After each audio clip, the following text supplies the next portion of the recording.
Hey, good morning, guys. This is Stephen Howard, my dog Yucca and Rio. Yucca's chilling on the couch. Rio's by the fire. Lori's putting away her laundry. Good morning. Good morning. I'm always like, good morning. Good morning. Lord's prayers. God grant me the serenity to accept the things I cannot change, the courage to change the things I can, the wisdom to know the difference.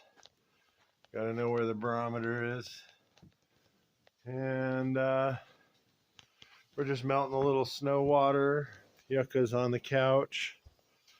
I'm going to have a cigarette and talk to you guys a little bit about some things that have been going on.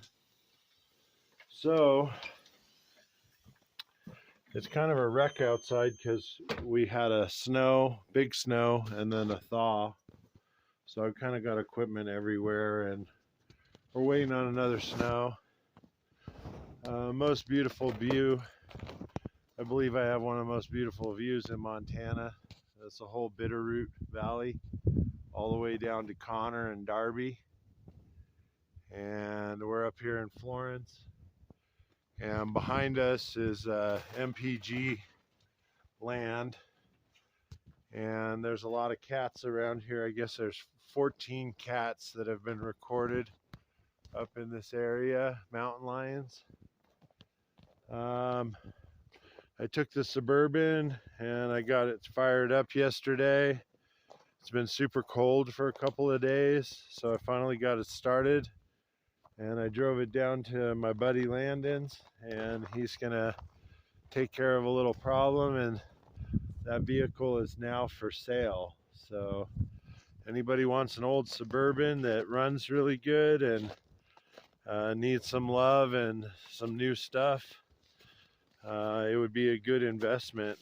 I'm gonna try and get us another smaller vehicle. I've been really enjoying this economical vehicle. It's small, but it gets the job done. I mean, I make it up here pretty much every time I want to, and it hauls enough equipment and enough things for me and Lori. So that's pretty much all you need. I would like to get a motorcycle again, a KLR 650, and be able to ride enduro around here. Would be really nice to trail ride and everything. Maybe a smaller bike for the property here, like a 250. And I'm just going up to turn off the heaters for the solar batteries. There's a little battery shack, but the view up here is amazing. It's a little cold today, a little windy. A little flag over there is our property line. The neighbor's land is on that side, and we got 10.1 acres on this side. There's some trees up here that are gonna die. They're up there a little ways that I want to cut down this summer and try and score on some firewood for next winter. But solar battery shack. Just make sure the temp's going up. And I got some new propane tanks up here. So off-grid living is not cheap. Everything that we deal with is another expense. Icicles are pretty uniform and pretty awesome. I don't know if you can see that. Anyway, divinely guided messages that I've been getting are pretty gnarly. You know, we're under spiritual attack. You know, there's a lot of environmental things that are like screaming out for help. There's a lot of people. A lot of people in my life that are kind of screaming out for help as well. And, you know, I want you to know I've been through living hell. I've been through things that would kill most people. And I came out the other side doing good things. and doing right by people. I believe I was very narcissistic, my whole life, my upbringing, but I was always an empath. So there's like two sides of it. You have a dark and a light side, and it's just a matter of you like attaining the light side and not being afraid to stay with it, keeping the faith. So no matter what you're about to go through, no matter what you are going through, just keep the faith. You know, faith can move mountains, and it has in my life. If you look at videos a year ago or 2 years ago, I was living in a tent. I was living out of the back of a Suburban, and I was trying to survive, through pandemic and all of this other stuff.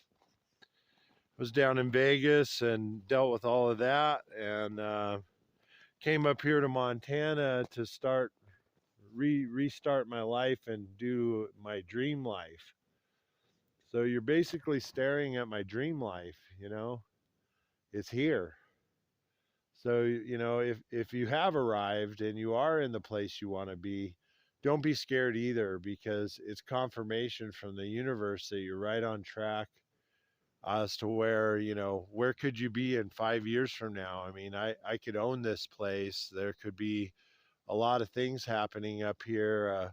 A teepee, I imagine, down there, and a A-frame cabin that goes the other direction looking out at those mountain views, and a new driveway, and all this stuff cleaned up, and either figure out the property line or put up a nice deer fence. And in the back there, I want organic gardens on the terrace in the summertime, and try and grow as much food as possible. Thanks, Jim Gale. But back to the divinely guided messages. You might be going into the hospital. You might be going into, my brother's going into prison. There's a lot of different things that are going on in people's lives. And, try and be the rock, try and be stable for them. Try and give them love and compassion and understanding. Try and, forgive people, don't forget, but forgive people. And, lesson learned, and, give people a second chance, maybe not a third or a fourth chance, but give people a second chance. And give yourself a second chance, forgive yourself.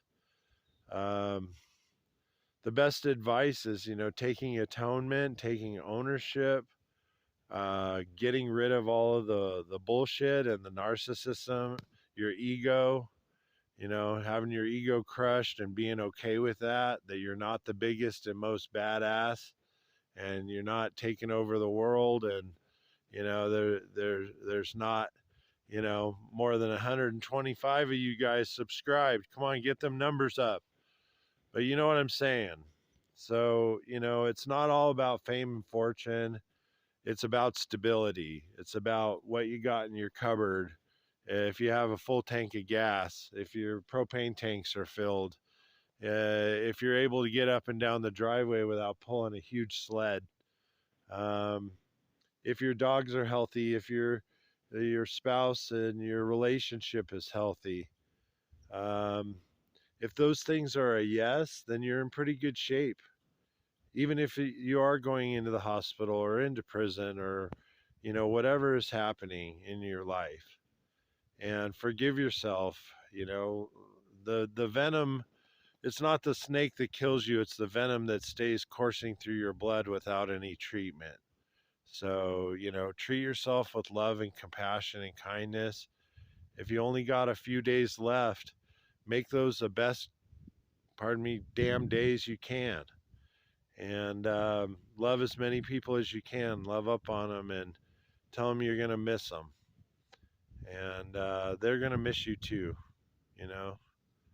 So I just want you guys to know I love you all. I'm doing my best up here, trying to survive a winter and make it through and show people, both you and the community that I live in, and that, I'm here for the long haul, and I'm here to stay. And I love this place. I love everyone around here. I have nothing but good things to say about everyone. And, um, all you can do is spread love and light and hope for the best. Have that faith again. And I